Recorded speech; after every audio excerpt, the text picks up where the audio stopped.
తిరుగుతున్నారు కానీ, లేకపోతే తనకి ఇష్టమైన మార్గంలో నడుతున్నారు కానీ,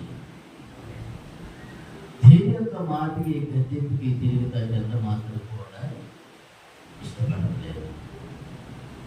కానీ దేవుని యొక్క వాక్యంలో ఏమంటున్నట్టు, మీరు కనుక నా మాట వింటే కనుక మిమ్మల్ని నేను దీవెత్తాను అని చెప్పి ఏమని చెప్పాడు?